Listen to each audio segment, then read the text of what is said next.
Your kidneys are failing. The doctor didn't raise his voice. He didn't pause to soften it. The words hung in the air between the quiet beeping of monitors and the glass wall that framed the Manhattan skyline below. The billionaire CEO sitting on the edge of the hospital bed didn't react the way people expected. No anger, no bargaining, no panic. He had survived worse in rooms where silence decided futures. "How long?" he asked. The doctor glanced down at the chart, then back up. "Without a transplant. Months, maybe less." Another pause. "There's something else you need to understand." The CEO lifted his eyes. "You'll need a kidney from immediate family, a parent, or a child." The room felt smaller. "I don't have a child," he said. The doctor held his gaze, steady and careful. "Then we may not find a match in time." The words settled slowly. Not as fear, as consequence. Jeremy Carlyle folded the diagnosis letter with the same precision he used to sign multi-million-dollar contracts. Outside the hospital's glass doors, rain hammered the pavement in sheets. He stood there for a moment, watching water pool around his Italian leather shoes, and felt nothing shift inside him. This was how he'd lived his entire life, contained, controlled, untouchable. His empire, Carlyle Tech, had made him a household name. The Lumina solar battery powered millions of homes, cars, entire city grids. He'd given the world light. But standing in that rain, Jeremy Carlyle was utterly alone. And for the first time in 15 years, that loneliness had teeth. 200 miles away, in a cramped Norfolk living room that smelled of lavender and old carpet, a mother and daughter sat frozen in front of a television screen. Renowned entrepreneur Jeremy Carlyle is reportedly undergoing treatment for late-stage kidney disease, the news anchor said, her tone measured and clinical. The tech billionaire, best known for revolutionizing renewable energy, is now in a desperate search for a donor. The camera cut to Jeremy's face, pale, tired, older than the photos Emma had scrolled past online without knowing she was looking at a ghost. His eyes stared directly into the lens, as if searching for something he'd lost long ago. Alana's hand tightened around her daughter's. Emma felt the pressure but couldn't look away from the screen. There was something in his face, something she recognized but couldn't name. "That's your father." The words came quietly, not whispered, not choked with emotion, just stated, the way you'd point out a landmark from a car window. Alana reached for the remote, but Emma's hand shot out faster. "Wait," the anchor continued. "Carlyle's medical team emphasizes the urgency. Without a compatible donor, sources say he has less than 6 months. Emma turned slowly to her mother. "What do you mean, that's my father?" Alana exhaled. She'd carried this secret for 15 years, folded it up like Jeremy had folded. That letter, tucked it away in a place she thought no one would ever look. But secrets have weight, and eventually, that weight pulls everything down with it. 15 years ago, Alana began, her voice steady as stone.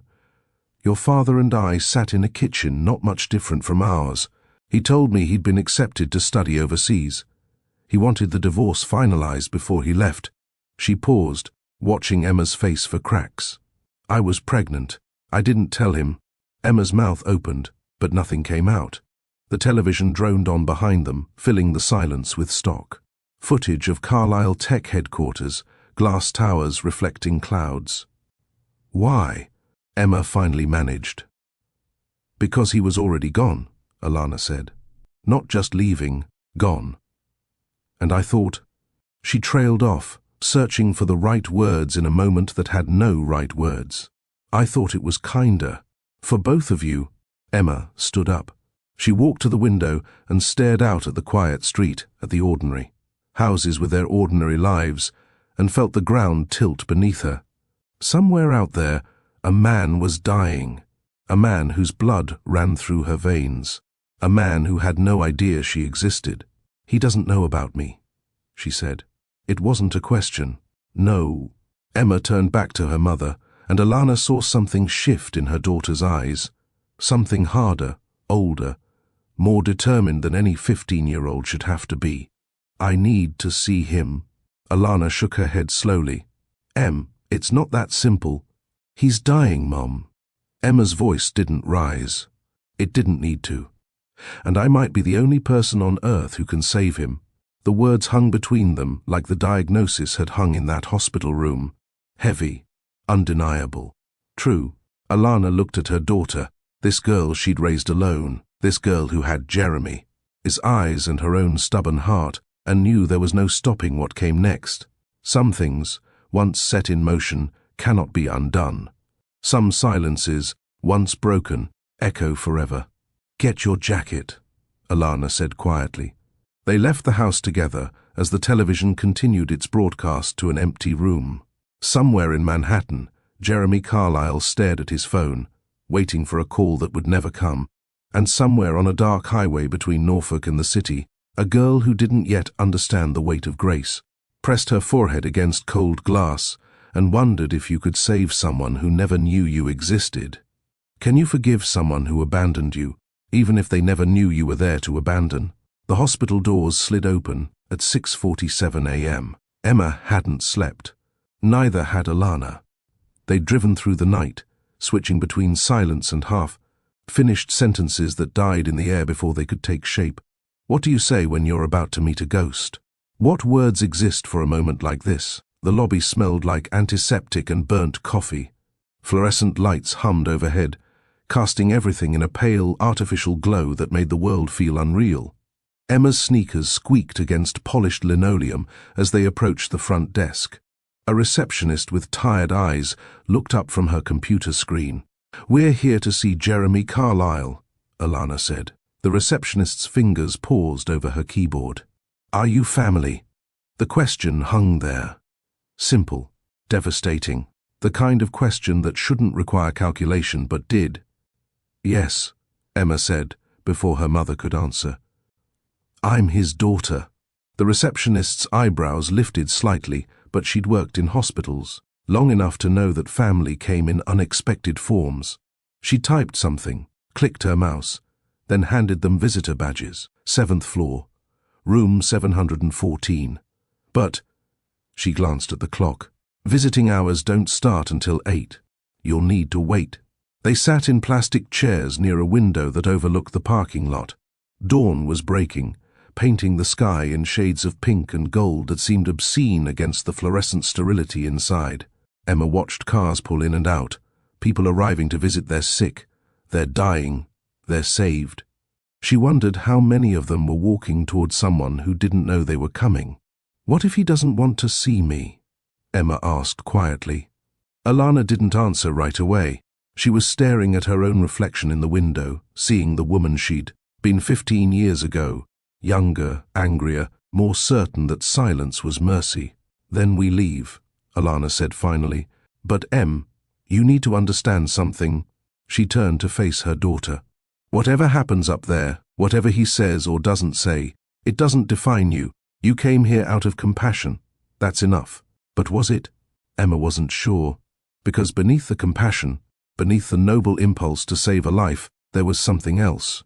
Something darker and more honest. She wanted to see him. She wanted him to see her. She wanted him to know what he'd missed, what he'd left behind, what he'd never even known existed. Was that compassion, or was it something closer to revenge? At exactly 8 o'clock, they stepped into the elevator.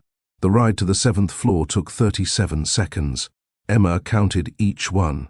The hallway was quieter than the lobby. A nurse pushed a cart past them, wheels clicking rhythmically against the floor. Somewhere down the hall, a machine beeped in steady intervals, marking time, marking heartbeats, marking the distance between life and death.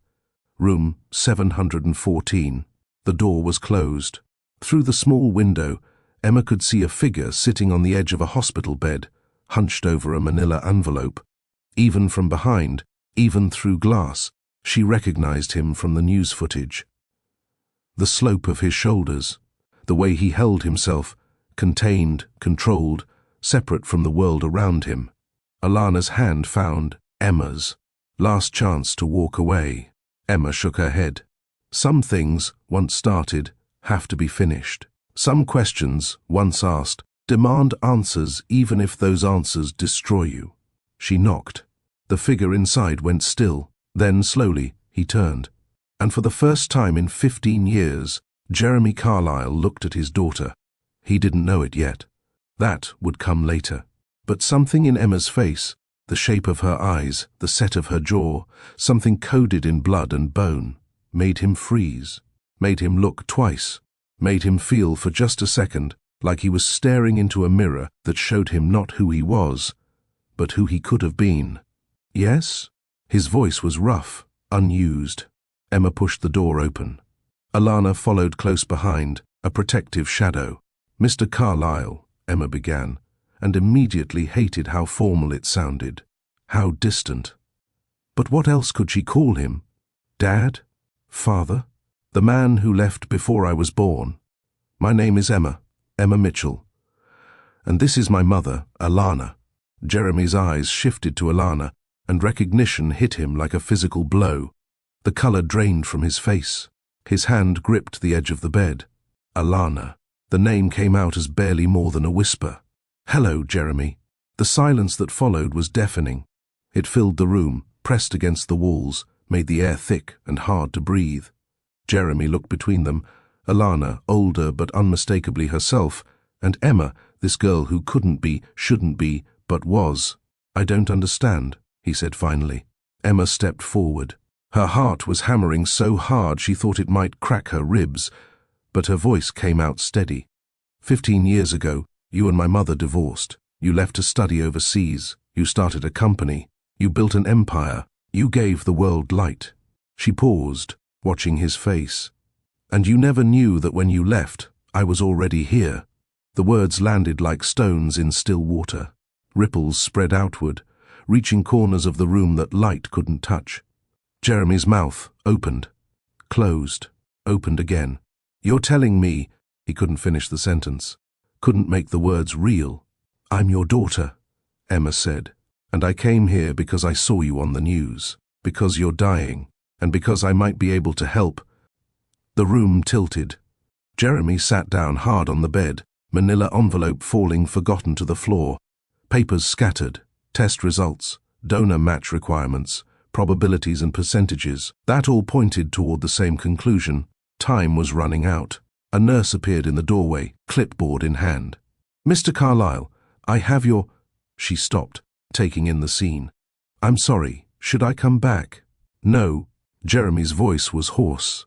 He cleared his throat, tried again. No, it's fine. What is it? The nurse glanced at Alana and Emma uncertainly, then back at Jeremy. We have a potential donor who came in early this morning. Young, healthy, excellent preliminary blood work. The tests are being fast-tracked, but... She hesitated. The genetic markers suggest a familial match. Very close. Parent-child close. Jeremy's eyes locked onto Emma. The nurse followed his gaze, and understanding dawned across her face. Oh, she said softly. Oh, I see. Run the tests, Jeremy said. He didn't look away from Emma. Run all of them. Now. The nurse nodded and disappeared. The door clicked shut behind her, sealing them back into their bubble of impossible reality. Why? Jeremy asked. The question wasn't accusatory. It was genuine, lost. Why didn't you tell me? The question was directed at Alana, but Emma answered. Because you were already gone, she said, echoing her mother's words from the night before. Because you wanted the divorce. Because you had plans that didn't include us. Because she thought... Emma's voice caught. She swallowed hard. She thought it was kinder. Kinder? Jeremy's laugh was bitter and broken. Kinder to let me spend 15 years not knowing I had a daughter? Kinder to let me... He stopped abruptly, but Emma heard the unfinished sentence. As clearly as if he'd shouted it. Kinder to let me live my entire life alone? But here's the thing about anger. It needs fuel. And Jeremy Carlyle had spent 15 years building walls, creating distance, choosing isolation over connection. He'd made those choices. He'd walked away. And now, faced with the consequence of a choice he didn't even know he'd made, who did he have to blame? Alana spoke for the first time since the recognition. You're right, it wasn't kinder, it was selfish. I was hurt and angry, and I made a decision that affected 3 lives, not just mine. Her voice was steady, but Emma could hear the weight beneath it. 15 years of weight. I'm not asking for forgiveness, Jeremy. I'm just asking you to let her help you, because whatever we did, wrong. She didn't do anything except exist. The silence stretched. Emma watched her father. She could call him that now, couldn't she? Process this information. She could see him doing calculations, the same way he probably calculated business deals and market projections, weighing costs and benefits, measuring what had been lost against what could be saved. But could you calculate something like this? Could you put a price on 15 years of missed birthdays, first words, skinned knees, school plays, quiet mornings and loud arguments? Could you measure the weight of absence? The tests will take a few hours, Jeremy said finally. You should go home. I'll call when... No. Emma's voice was sharp, sharper than she intended. I drove 200 miles through the night to get here. I'm not leaving now. Something shifted in Jeremy's face. A crack in the wall. A glimpse of something human underneath the CEO, underneath the self-made billionaire. Underneath the man who'd spent 15 years convincing himself that being alone was the same as being strong. All right, he said quietly. Then stay. They moved to the waiting area just outside his room. It was a small space with uncomfortable chairs and outdated magazines that no one ever read. Through the window, Emma could see nurses moving efficiently through their routines, doctors consulting charts, families huddled together in various stages of hope and grief. Time moved strangely in hospitals. Minutes felt like hours. Hours felt like minutes. Emma lost track of how long they sat there, her mother beside her, her father somewhere behind. A closed door, all of them suspended in this liminal space between what was and what might be. Around noon, a doctor appeared. She was young, maybe early 30s, with dark circles under her eyes that suggested she'd been working overnight. Ms. Mitchell? She looked at Emma. I'm Dr. Chen. I've been reviewing your preliminary results. Emma stood. Her legs felt unsteady. And Dr. Chen smiled, but it was the careful smile of someone who'd delivered too much bad news to celebrate too quickly. The genetic markers are a perfect match. Father-daughter, confirmed. Blood type, tissue typing, antibody screening, everything looks excellent. Better than excellent, actually. In 20 years of transplant medicine, I've rarely seen a match this good. Relief flooded through Emma so quickly it made her dizzy. Alana caught her elbow, steadied her. So I can do it? Emma asked. I can donate. Dr. Chen's smile faded slightly. Medically speaking, yes, you're an ideal candidate, but Emma, you're 15 years old. This isn't a simple procedure. We'd need to remove one of your kidneys through major surgery. You'd be in the hospital. For at least a week, recovery would take months, and there are risks: bleeding, infection, damage to surrounding organs, and long-term considerations. You'd be living with one kidney for the rest of your life. But I'd be alive, Emma said. And so would he. Yes, Dr. Chen acknowledged. But this decision can't be made lightly. And legally, because you're a minor, your mother would need to consent. There are also psychological evaluations we'd need to conduct. Ethics committee reviews. How long does all that take? Emma interrupted. Dr. Chen glanced at her tablet. Under normal circumstances? 2 to 3 weeks. He doesn't have 2 to 3 weeks, Emma said flatly. I know. Doctor. Chen's expression softened, which is why we'd fast-track everything. But Emma, I need you to understand what you're offering. This isn't just about saving your father's life. It's about choosing, at 15, to undergo a major surgery with permanent consequences for someone you just met. The weight of those words settled over Emma like a heavy blanket. She'd known, abstractly, what donation meant, but hearing it laid out so clinically, so starkly, made it real in a way it hadn't been before. I need to talk to him, Emma said. Dr. Chen nodded. I think that's wise. I'll give you some privacy. She started to leave, then paused. For what it's worth, Emma, what you're considering is extraordinary. Most people wouldn't even think about it. After the doctor left, Alana pulled Emma aside. "You don't have to do this," she said urgently. "You understand that, right? You don't owe him anything." "I know." Emma looked through the window at Jeremy's room. She could see him sitting on the edge of the bed again, head in his hands. "But that's exactly why I want to do it. Because I don't owe him. Because he doesn't deserve it. Because it's not about what he did or didn't do. It's about who I want to be." Alana's eyes filled with tears, but she didn't let them fall. "When did you get so wise?" "I had a good teacher," Emma said softly. She walked to Jeremy's room and knocked again. This time, she didn't wait for permission. She opened the door and stepped inside. Jeremy looked up. His eyes were red-rimmed, his face haggard. He looked, Emma thought, like a man who just realized exactly how much he'd lost. "The doctor told you?" he asked. "Yeah." Emma sat in the chair beside his bed. "I'm a match." "Emma," he stopped, struggling with words that seemed too big for his mouth. "You don't have to do this. You don't know me. I don't know you. We're strangers who happen to share DNA. That's not enough reason to—" "You're right," Emma interrupted. "We are strangers, but here's what I do know." She leaned forward, holding his gaze. "I know you built something that changed the world. I know millions of people have light because of what you created. I know you're brilliant and driven and probably kind of ruthless in business." She paused. "And I know you were sitting in this room this morning thinking you were going to die alone." Jeremy flinched as if she'd struck him.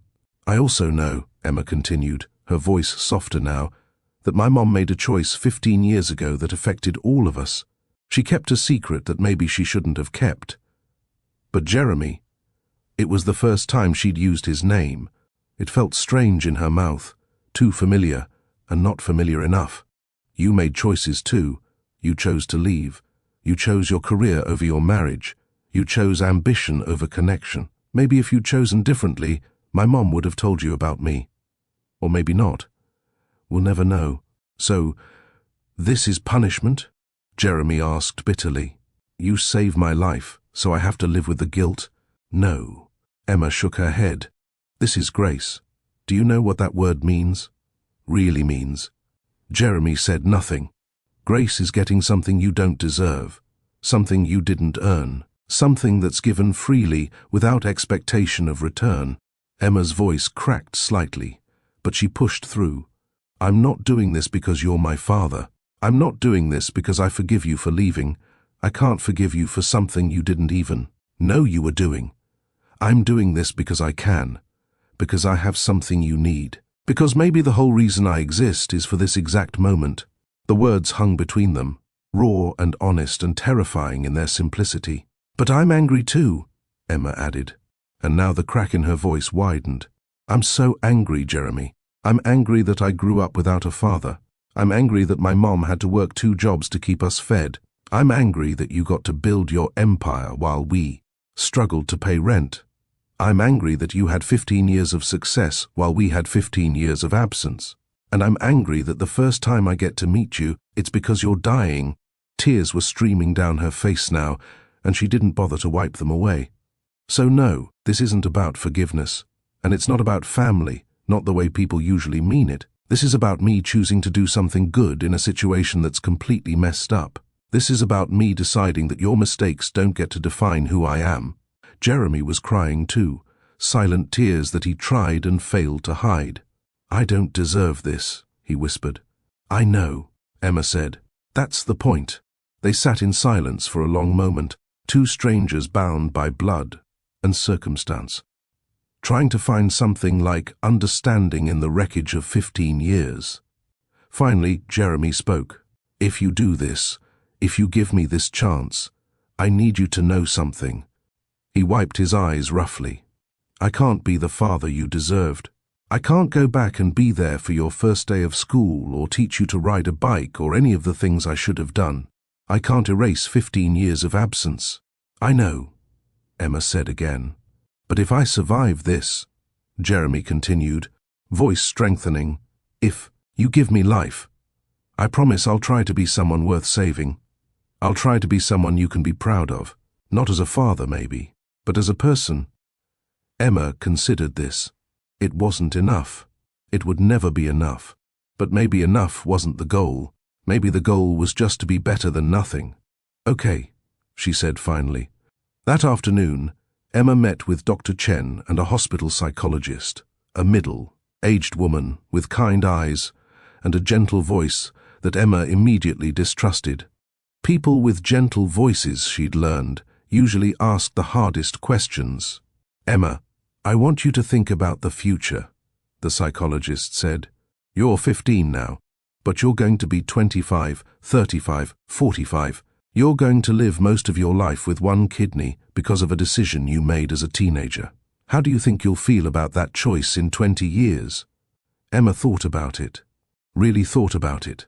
She imagined herself at 35, maybe with kids of her own, explaining the scar on her side. Explaining why she'd chosen to save a stranger. Would she regret it? Would she resent Jeremy for accepting her gift? Would the weight of this decision crush her eventually? "I don't know," Emma admitted. "Maybe I'll regret it. Maybe I'll wake up 20 years from now and wonder what I was thinking. But I also might wake up 20 years from now knowing I saved someone's life when I was 15, knowing I did something that mattered, and maybe that's worth the risk." The psychologist made notes on her pad. "What about your own health, your own future? What if you need a kidney someday?" "Then I'll deal with it," Emma said, "the same way he's dealing with it now. But right now, in this moment, I have 2 kidneys, and he has 0 that work. The math isn't complicated. And what do you want from him?" The psychologist asked, after the surgery. "What's your expectation?" Emma was quiet for a long time. What did she want? A relationship? A father? An apology for 15 years of absence he didn't even know had happened? Money? Recognition? What could possibly balance the scales? "Nothing," she said finally, and realized it was true. "I don't want anything from him. That's what makes it grace, right? If I wanted something back, it would just be a transaction." But was that really true? Or was it the answer she thought she should give? Even Emma wasn't entirely sure. The evaluations continued through the afternoon and into the evening. More doctors, more questions, more forms to sign. Alana consented to the surgery with a signature that trembled slightly. Emma underwent additional blood work, chest X-rays, an EKG, a psychological evaluation that felt more like an interrogation. Through it all, Jeremy remained in his room, waiting, not pacing, not demanding updates, just waiting with the patient stillness of someone who'd learned that some things can't be controlled, only endured. As the sun set, painting the hospital walls in shades of orange and pink, Emma found herself back in that waiting area outside Jeremy's room. She was exhausted, emotionally wrung out, running on adrenaline and determination. Her mother had gone to get coffee. The hallway was quiet, except for the ever-present beeping of machines and the soft squeak of nurses' shoes on linoleum. Emma stood and walked to Jeremy's window. He was awake, staring at the ceiling, probably doing the same calculations she was doing. Weighing chances, measuring hope against fear, wondering how life had brought them to this impossible moment. She knocked softly. He looked over, surprised to see her. "Can I come in?" "Of course." Emma entered and sat down. For a moment, neither of them spoke. "Are you scared?" she asked finally. "Terrified," Jeremy admitted. "Not of dying, I made peace with that weeks ago. But of this, of you doing this, of waking up after the surgery and knowing that you sacrificed something precious for someone who doesn't deserve it. What if it's not a sacrifice?" Emma asked. "What if it's just a choice? Is there a difference?" "I think so," Emma said slowly, working through the thought as she spoke. "A sacrifice sounds like you're losing something, like you're giving up something valuable that leaves you with less. But what if that's not how it works? What if giving something away actually makes you more?" Jeremy looked at her with something like wonder. "When did you figure that out?" "About 30 seconds ago," Emma admitted, and they both laughed, small, broken laughs that felt like cracks in a dam. The surgery was scheduled for 3 days later. 3 days for final tests, for Emma's body to be prepped, for paperwork and protocols and all. the bureaucratic machinery that surrounded a decision that felt anything but bureaucratic. Those 3 days existed in a strange bubble of time. Emma stayed in a hotel nearby with her mother. They ate hospital cafeteria food and watched bad television and tried not to think too hard about what was coming. Emma called her best friend back in Norfolk and tried to explain what she was doing. But the words came out wrong, incomplete, inadequate for the magnitude of it all. "You're insane," her friend said, but there was admiration in her voice. "Like, certifiably insane." "Probably," Emma agreed. Jeremy spent those 3 days in his room, working when he could. Emails, conference calls, the endless machinery of business that didn't stop just because you were dying. But he also spent time writing. Emma saw the notebooks on his desk when she visited, saw the way he closed them quickly when she entered, as if protecting something private. On the second day she asked him about it. "What are you writing?" Jeremy hesitated. "Letters," he said finally, "to you. In case—" He stopped. "In case you don't wake up," Emma finished. "Yes. What do they say?" Jeremy smiled sadly. "Things I should have said 15 years ago. Things I should have known to say. Things that don't really matter now, but somehow matter more than anything."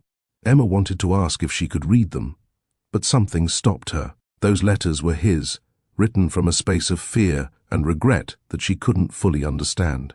Maybe someday she'd read them, or maybe they'd stay sealed forever, a testament to everything that had been lost and might never be recovered. On the third day, the day before the surgery, Emma woke up at 4 a.m. and couldn't get back to sleep. She lay in the dark hotel room, listening to her mother's steady breathing from the other bed, and let herself feel afraid. She was about to let doctors cut into her body. She was about to give away a part of herself that could never be replaced. She was about to tie her life permanently to a man she'd known for less than a week, a man who'd left her mother, a man who'd chosen ambition over everything else. What if she woke up from the surgery and regretted it? What if the pain was worse than they said? What if something went wrong? What if she gave him this gift, and he went back to his old life, his towers of glass and steel, his empire built on isolation, and forgot about her entirely? What if grace wasn't enough? Emma got out of bed and walked to the window. The city was just beginning to wake up, lights flickering on in windows, early morning traffic starting to build. Somewhere out there, people were living ordinary lives, making ordinary choices, never suspecting that.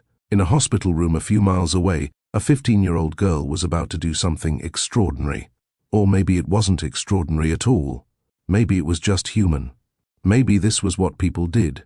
They saved each other over and over, in small ways and large, in moments of crisis and moments of quiet grace. Maybe the world only kept turning because people kept choosing connection over isolation, compassion over indifference, presence over absence. When the sun rose, Emma made her decision again. Not because she'd resolved all her doubts or eliminated all her fears, but because some choices have to be made even when you're terrified. She would do this. She would give him life. And whatever came after, regret or peace, resentment or pride, she would carry it the same way she'd carried 15 years of absence, with her head up, her heart intact, and the knowledge that she'd chosen to be more than her circumstances demanded. The question wasn't whether Jeremy deserved this gift. The question was whether Emma deserved to be the kind of person who gave it. And in that hotel room, as dawn broke over Manhattan, she decided that yes, she did. But here's what no one tells you about grace. It's terrifying. It's walking into an operating room and giving away something precious to someone who hasn't earned it. It's trusting that the act of giving will somehow be enough, even when logic says it won't be. As Emma dressed for pre-op, her hands trembling slightly as she buttoned her shirt, she couldn't help but wonder, would this choice define her forever? Would she always be the girl who saved her father? Or would she eventually become something more, something beyond this single moment of decision? She didn't know. And maybe that was the point. Maybe grace wasn't about knowing. Maybe it was about choosing anyway, about stepping forward into uncertainty with nothing but hope and the belief that love, even love for a stranger, could somehow be enough. The hospital was waiting. Jeremy was waiting. Her mother was waiting. And Emma, 15 years old, scared, angry, compassionate, confused, determined, and utterly, completely human, walked toward them all with her eyes wide open. But as she stepped into the pre-op room, as nurses began their preparations, as the reality of what she was about to do finally fully hit her, Emma had to ask herself one more question. When you give someone grace they haven't earned, who are you really saving, them or yourself? The surgery took 6 hours. Emma would never remember most of it. The anesthesia made sure of that. But in the operating room, under blinding white lights, a team of surgeons worked with precision that bordered on artistry. They removed her left kidney, carefully preserving every vessel, every connection, treating the organ like the precious gift it was. In another operating room, Jeremy lay unconscious, his body prepped and ready to receive what his daughter was giving. 2 rooms, 2 bodies, 1 act of grace that would bind them forever. Alana spent those 6 hours in a waiting room that smelled like fear and hope in equal measure. She sat in the same uncomfortable chair, drinking coffee that had gone cold hours ago, watching the clock on the wall tick forward with agonizing slowness. Other families came and went around her, called back for updates, for good news or devastating news, for the moments that divided their lives into before and after. She thought about the kitchen table 15 years ago. The sunlight through the curtains, Jeremy's tie still perfectly knotted, even though he'd just told her their marriage was over. She thought about the words she'd swallowed that day, "I'm pregnant," and wondered for the 1,000th time if she'd made the right choice, if silence had been mercy or cowardice, if protection was just another word for control. But mostly, she thought about Emma, her daughter, this girl who'd somehow grown into someone braver than Alana had ever been. This girl who'd looked at 15 years of absence and chosen presence, who'd looked at abandonment and chosen grace. When Dr. Chen finally emerged, still in her surgical scrubs, Alana stood so quickly she felt dizzy. Both surgeries went perfectly, Dr. Chen said, and Alana felt something in her chest unclench. Emma's in recovery, the kidney is functioning beautifully in Jeremy, no complications. Everything went exactly as planned. Alana closed her eyes. Can I see her? Soon. She's still coming out of anesthesia. But yes, soon. Dr. Chen left, and Alana sat back down. She put her face in her hands and finally let herself cry. Not from fear or grief, but from relief so overwhelming it felt like drowning. Her daughter was alive. Her daughter had done something impossible. Her daughter had become someone Alana was only beginning to understand. Emma woke up in pieces. First, pain, sharp and insistent in her side, radiating outward like cracks in glass. Then sound, machines beeping, voices murmuring, the soft rustle of fabric. Then light, too bright even through closed eyelids. And finally, memory, the surgery, her father, the choice she'd made. She opened her eyes. Her mother's face swam into focus above her, tears streaming down her cheeks but smiling. Actually smiling. "Hey, baby," Alana whispered. "You did it. You're okay. You're both okay." Emma tried to speak, but her throat was too dry. Alana held a cup of water with a straw to her lips. Emma sipped, winced at the pain the movement caused, sipped again. "Jeremy?"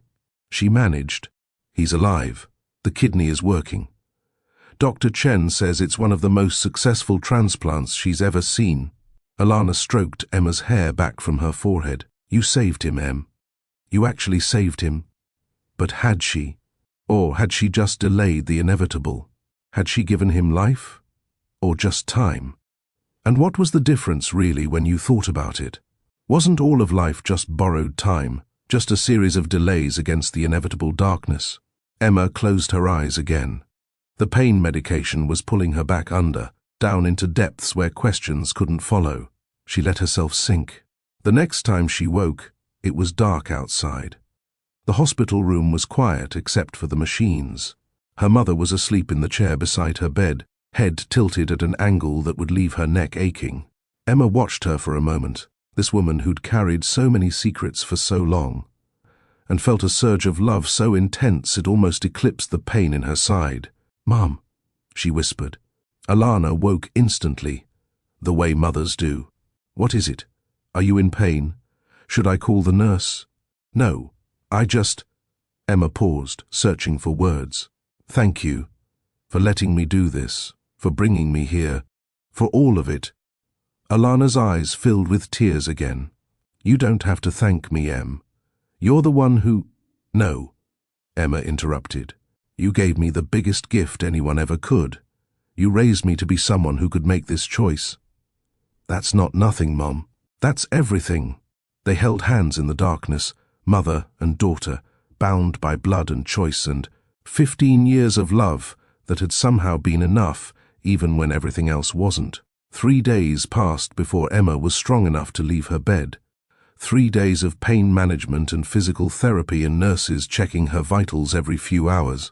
3 days of her mother sleeping in that uncomfortable chair, refusing to leave, bringing terrible hospital cafeteria food that Emma pushed around on her plate but couldn't quite bring herself to eat. On the 4th day, Dr. Chen came by with news. "Jeremy's awake," she said, "and he's asking to see you." Emma's stomach tightened. She'd thought about this moment constantly over the past 3 days. What she would say, how she would feel, whether the man who woke up with her kidney inside him would be somehow different from the man who'd gone under. But now that it was here, now that it was real, she felt paralyzed. "I don't know if I'm ready," she admitted. "You don't have to be ready," Alana said gently.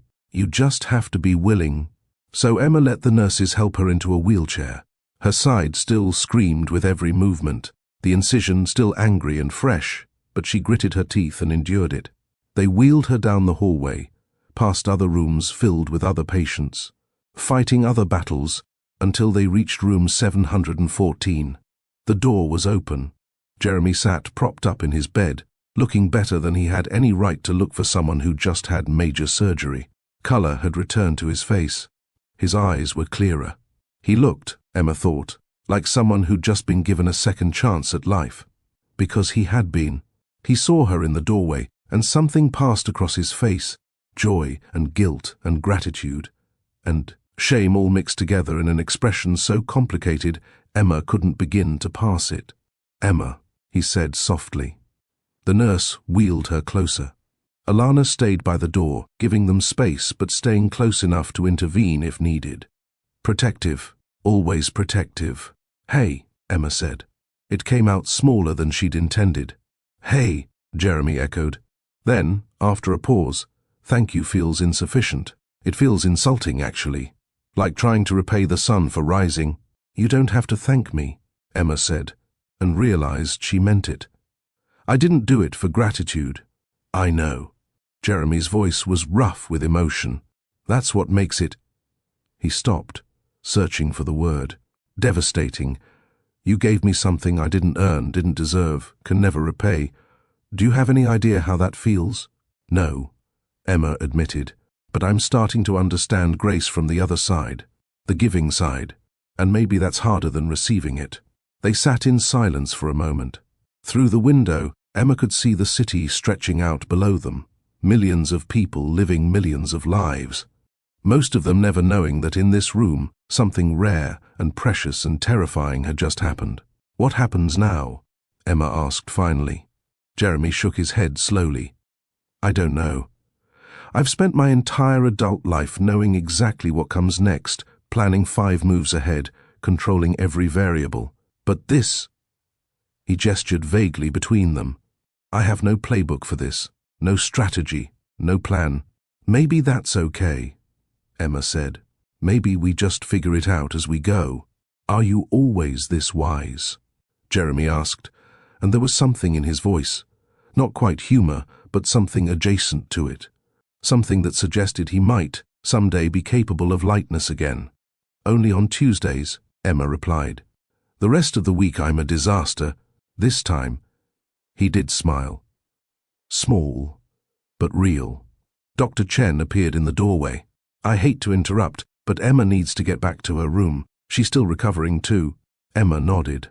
As the nurse began to wheel her away, Jeremy called out, "Emma?" She turned back. "I meant what I said before the surgery. I can't be the father you deserved. I can't go back and fix 15 years. But if you'll let me—" He paused, vulnerability written across his face in lines she'd never seen there before. "I'd like to try to be someone worth knowing. Not as a father, maybe not even as family, but as a person, someone who learned something from the girl who saved his life." Emma considered this. It wasn't a promise of happily ever after. It wasn't a guarantee of relationship or reconciliation or healing. It was just an offer to try. To show up. To be present instead of absent. "Okay," she said. "But Jeremy, don't try too hard. I don't need a hero. I just need you to be honest." "I can do that," he said. "I think I can do that." Emma spent another week in the hospital. Each day, she grew stronger. The pain receded from a scream to a whisper. She learned to walk again without wincing, to laugh without clutching her side, to exist in a body that was forever changed but somehow still hers. Jeremy recovered faster. His body, starved for the kidney's function, responded to the transplant like a desert responds to rain.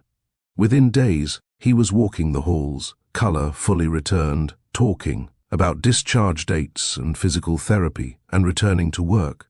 They saw each other occasionally during that week, brief visits, never more than 20 minutes. They talked about small things, the food, the nurses, the view from their respective windows. They didn't talk about the big things, the heavy things, the questions that still hung between them like fog. Those conversations they both understood instinctively would take more time, more courage, more of whatever it was that had brought them to this point. On Emma's last day in the hospital, Jeremy came to her room.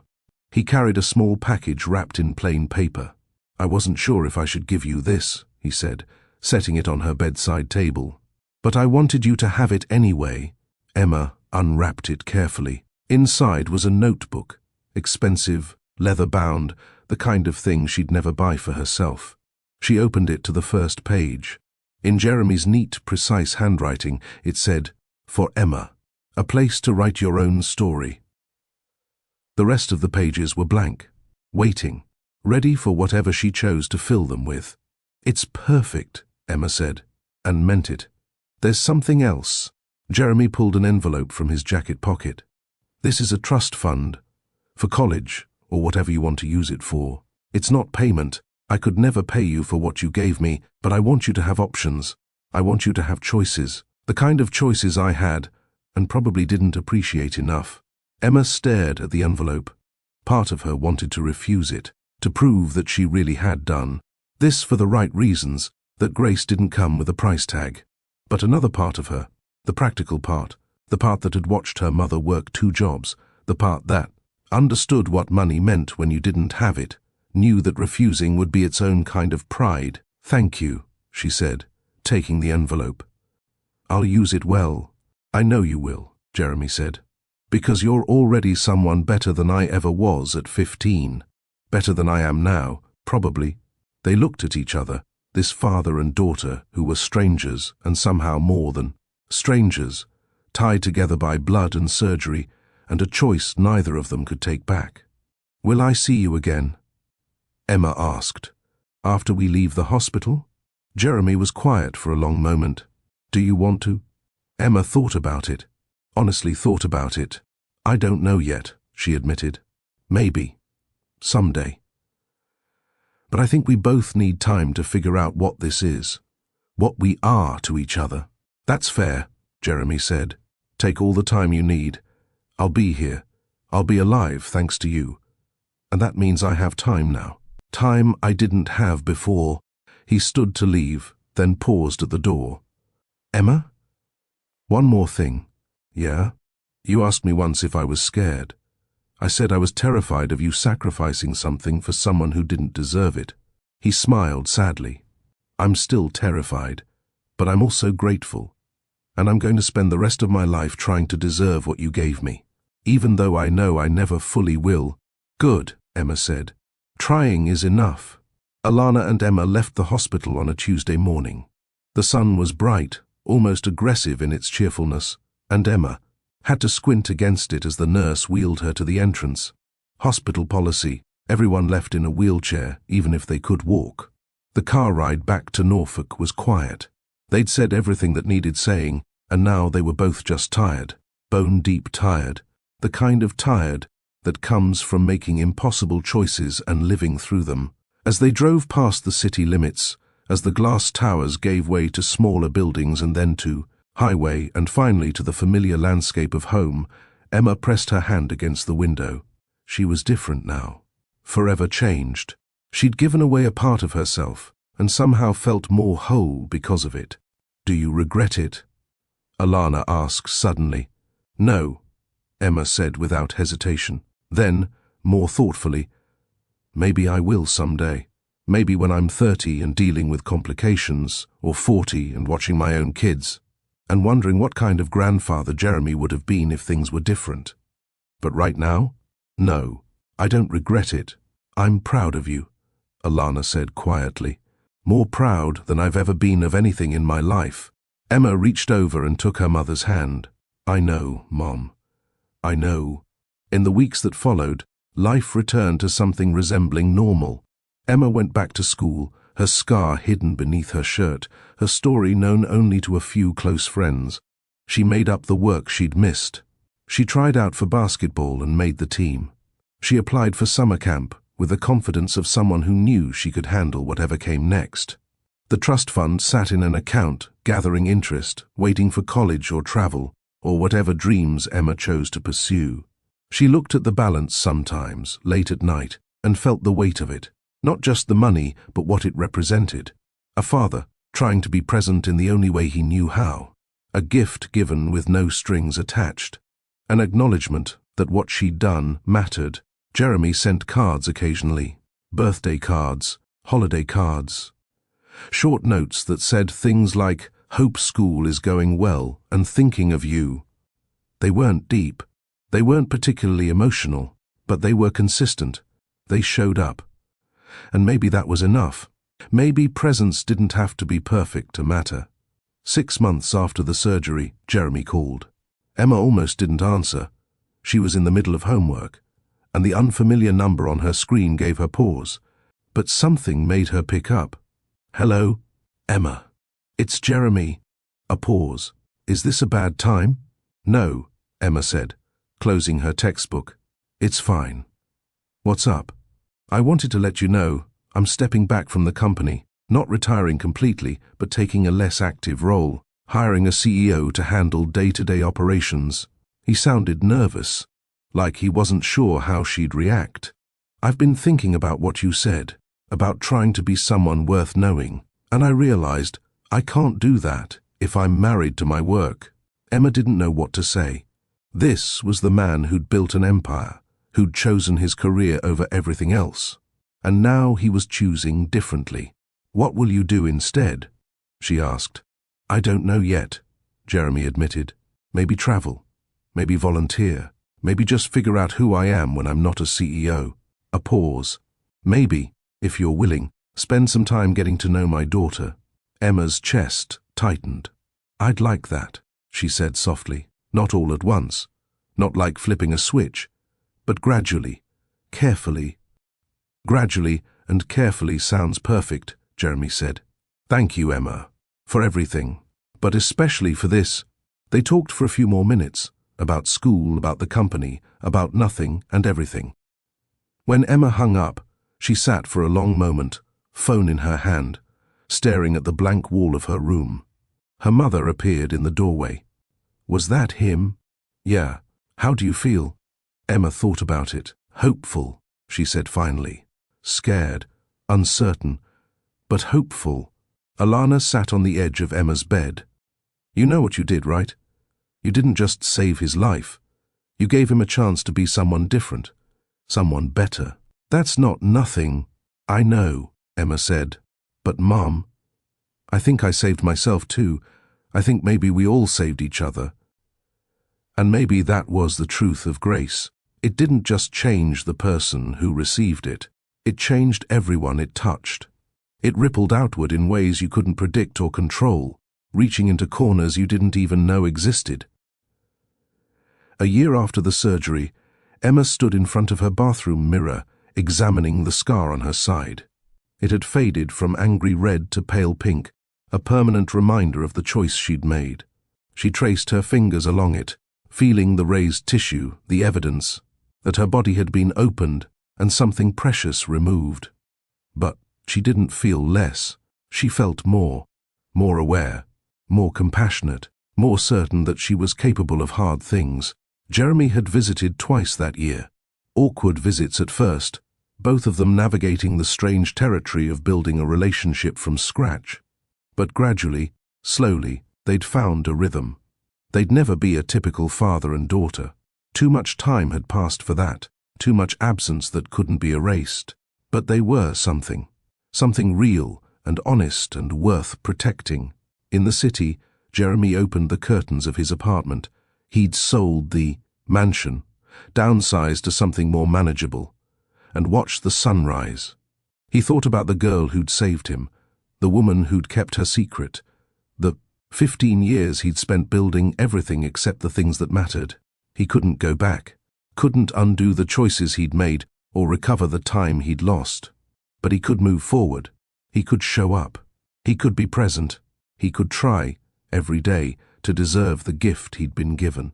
And in Norfolk, as Emma prepared for school, as she pulled on her basketball jersey and grabbed her backpack, and kissed her mother goodbye, she carried with her the knowledge that she'd done something impossible, something that scared her and changed her and made her more than she'd been before. She'd given grace to someone who didn't deserve it, and in doing so, she'd discovered who she wanted to be, not someone defined by her father's absence or her mother's sacrifice, or even her own gift, but someone who chose compassion when anger would have been easier, someone who chose presence when distance would have been safer, someone who looked at broken things and decided they were worth trying to fix. The distance between them had grown smaller, not disappeared. It would never completely disappear, but smaller, close enough to matter, close enough to build on, close enough to call family, even if it was a family that looked nothing like what anyone expected.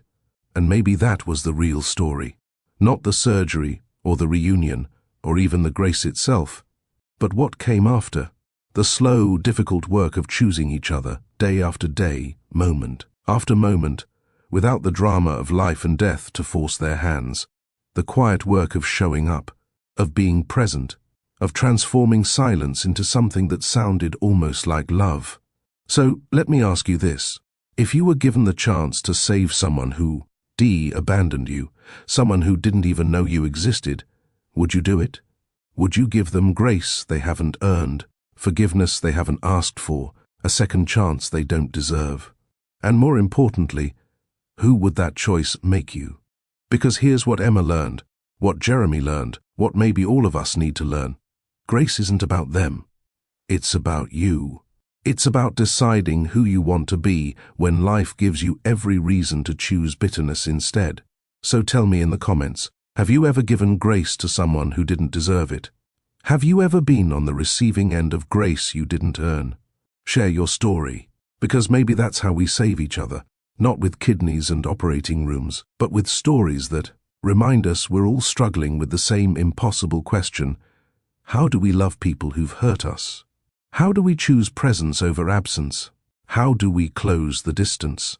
I want to hear from you. Don't just watch and leave. Engage. Share.